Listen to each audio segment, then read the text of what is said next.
Quartz rose.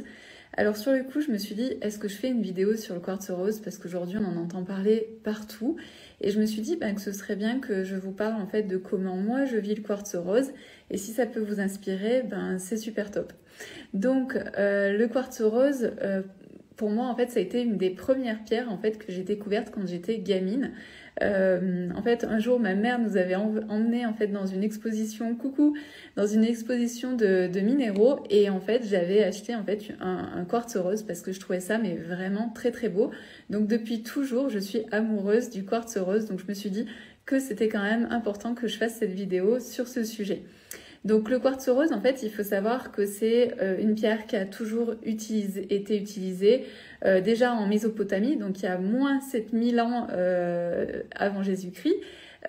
C'était déjà utilisé, c'est-à-dire qu'on utilisait déjà cette pierre pour certains aspects thérapeutiques. Et puis ensuite, durant en Égypte, en fait, c'était aussi utilisé pour des aspects thérapeutiques. Et puis un peu plus proche de nous, en fait, ça a été utilisé plutôt comme une pierre de l'amour, et c'était la pierre en fait qui était vraiment dédiée aux déesses de l'amour. Donc en fonction des civilisations, on peut avoir Aphrodite, on peut avoir Vénus, etc. Mais en tout cas, c'était toujours lié à une déesse de l'amour. Donc vraiment, le quartz rose, il a vraiment cet aspect inconscient collectif autour de l'amour. Donc c'est pour ça que quand vous voyez du quartz rose, je vais quand même vous le montrer, quand vous voyez du quartz rose, tout de suite, en fait, ça fait penser à quelque chose de rassurant, d'apaisant. Je ne sais pas si vous le ressentez, mais c'est vraiment, pour moi, ça qu'on peut vraiment ressentir quand on voit un quartz rose. Alors ici, vous ne le voyez pas trop, mais moi, je le vois, il est très foncé.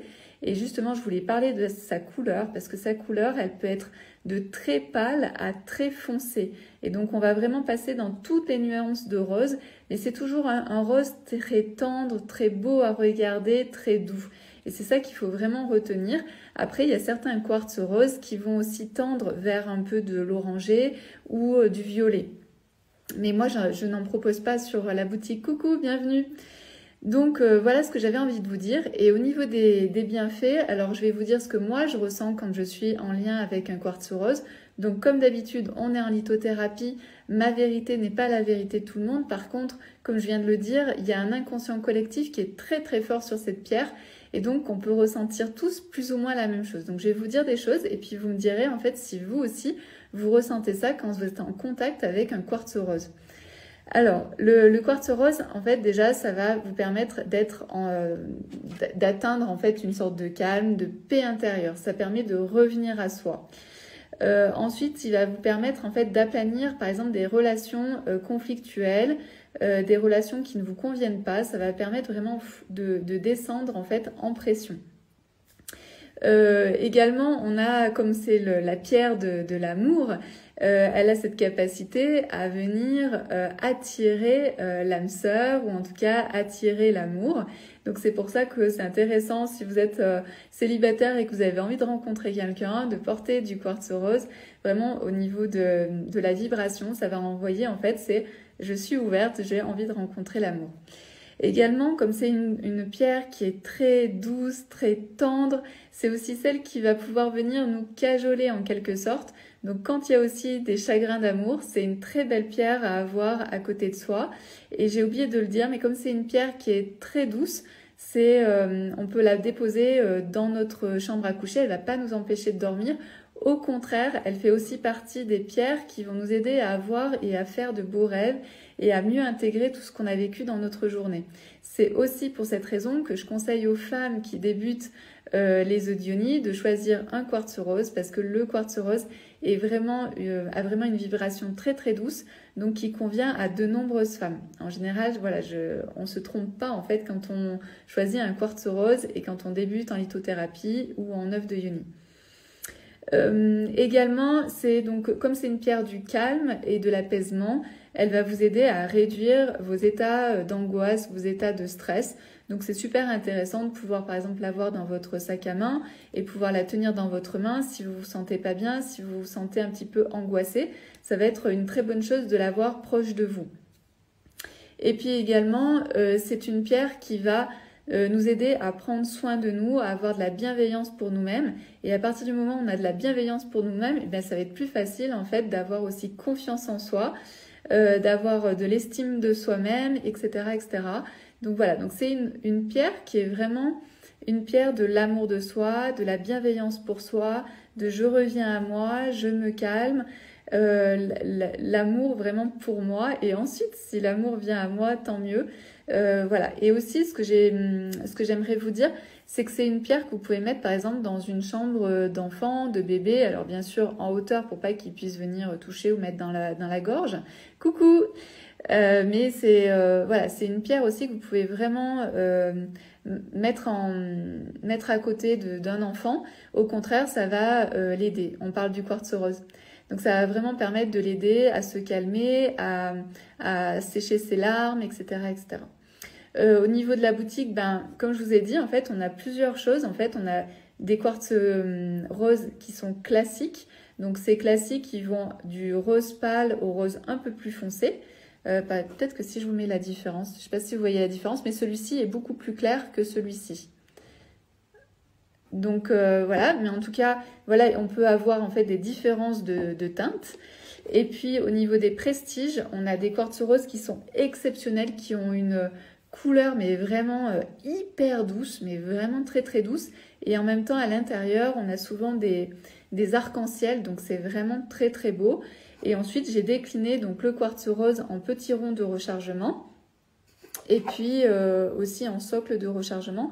Donc vous pouvez vraiment les retrouver. Il y a aussi des malas qui sont faits avec le quartz rose. Donc ça, c'est intéressant à porter si vous cherchez l'amour ou si vous voulez vous apporter plus d'amour pour vous-même. Voilà, un mala autour de vous avec des belles perles de quartz rose, ça peut vraiment être chouette. Comment on entretient notre quartz rose ?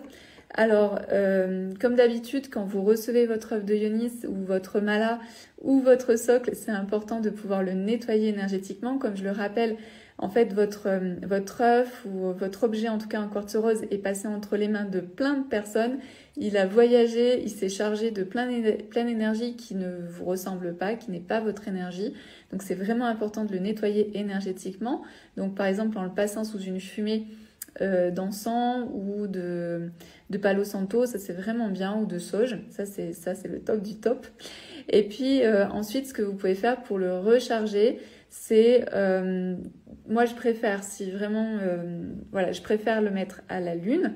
Mais si vous avez envie de le mettre au soleil pour lui donner un peu plus de peps, c'est vraiment pas les rayons en direct, sinon il va vraiment perdre sa couleur.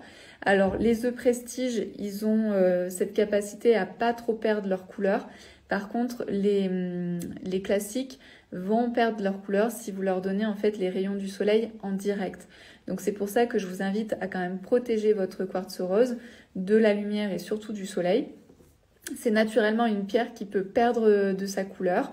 Donc si vous voulez le garder bien rose, c'est important de ne pas le laisser avec les rayons du soleil en direct. Donc c'est pour ça que je vous invite plutôt à le recharger à la lune plutôt qu'au soleil. Mais vous pouvez quand même le faire au soleil sans que voilà, il y ait les rayons directs qui arrivent sur votre quartz rose, sinon il va perdre en fait de sa couleur. Voilà ce que je voulais vous dire par rapport au quartz rose. J'espère que ça vous éclaire. En tout cas, c'est ma vision du quartz rose. Et ce que j'ai oublié de dire, c'est que le quartz rose est en lien bien sûr avec le chakra du cœur, mais c'est tellement évident que j'ai oublié de le dire.